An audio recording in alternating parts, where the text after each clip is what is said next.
Hi అండి, అందరికీ నమస్తే. Welcome back to my channel. ఇది వచ్చేసి నాటుకోడి పులుసు అనమాట. ఇంట్లోనే కోళ్ళు ఉన్నాయి కదా, ఇక అందులో ఏంటంటే ఎక్కువ మంది ఉన్నాము, ఇక అందుకనేసి 2 కోళ్ళు అయితే కట్ చేశారు. మా అమ్మ అయితే ఎలా చేసిందో ఈ వీడియోలో అయితే చూసేయండి. టేస్ట్ అయితే చాలా బాగుంటుంది. మీకు నచ్చితే ఒకసారి అయితే ట్రై చేయండి.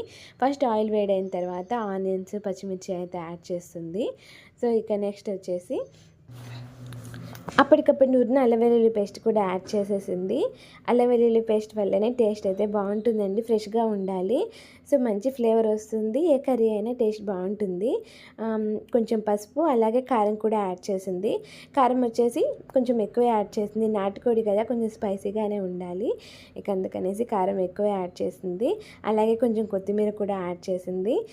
ఇప్పుడు ఏంటంటే ముక్కలుగా పట్టించేది అనమాట, ఉప్పు, పసుపు, కారం, అల్లం వెల్లుల్లి పేస్ట్, మసాలా ఇవన్నీ ముక్కలకు పట్టించి తాలింపు వేసేది. బట్ ఈసారి అలా కాకుండా తాలింపులోనే ఇవన్నీ వేసి అవి ఫ్రై అయిన తర్వాత ముక్కలు అయితే యాడ్ చేస్తుంది. సో ఇలా చేసింది, టేస్ట్ కూడా బాగుంది అనిపించేసింది. మీకు నచ్చితే ట్రై చేయండి ఒకసారి. సో మొత్తం ఇలా కలిపేసుకున్న తర్వాత ప్లేట్ పెట్టేసి ఒక 15 మినిట్స్ అలా అయితే వదిలేసింది. చూడండి వాటర్ అయితే ఎలా వస్తుందో.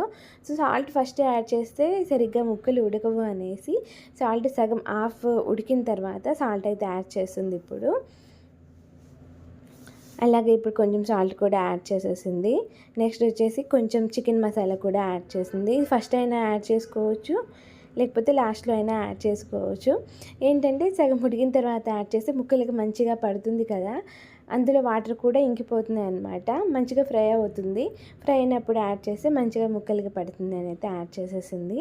ఈ వాటర్ మొత్తం పోయేంత వరకు అయితే స్టవ్ హై ఫ్లేమ్లో పెట్టి అయితే ఉంచేసుకోవాలి. ఇవి వచ్చేసి నాటుకోడి గుడ్లు, 2 కోళ్ళు కట్ చేశారు కదా, ఒక కోళ్ళు అయితే నాటుకోడి గుడ్లు అయితే ఉన్నాయి, అంటే ఆ కోడి గుడ్లకు వచ్చిందనమాట. సో అవి కూడా యాడ్ చేసేసింది. మధ్యలో తొందరగా ఉడికిపోతాయి, అందుకనేసి సగం ఉడికిన తర్వాత అయితే యాడ్ చేసేసింది. వాటర్ వచ్చేసి 1 లీటర్ వరకు అయితే యాడ్ చేసేసింది. ఈ వాటర్ మొత్తం సగం అయితే అయిపోతాయండి, ఎందుకంటే నాటుకోడి ఉడకడానికి చాలా టైం పడుతుంది, ఇక అందుకనేసి ఎక్కువ వాటర్ యాడ్ చేసి ప్లేట్ పెట్టేసి ఒక 20 మినిట్స్ అయితే అలా అయితే వదిలేసింది. నాటుకోడికి కొంచెం మనకు పులుసు లాగానే ఉంటే మంచిగా ఉంటుంది. నెక్స్ట్ డే కూడా మనం నార్మల్గా టిఫిన్స్లో కూడా తినవచ్చు. గారెలోకి అయితే టేస్ట్ భలే ఉంటుంది. సో వాటర్ కొంచెం ఎక్కువ యాడ్ చేసుకోవాలి. ఆ వాటర్ సగం బాయిల్ అయ్యేంత వరకు అయితే ఉంచేసుకోవాలి.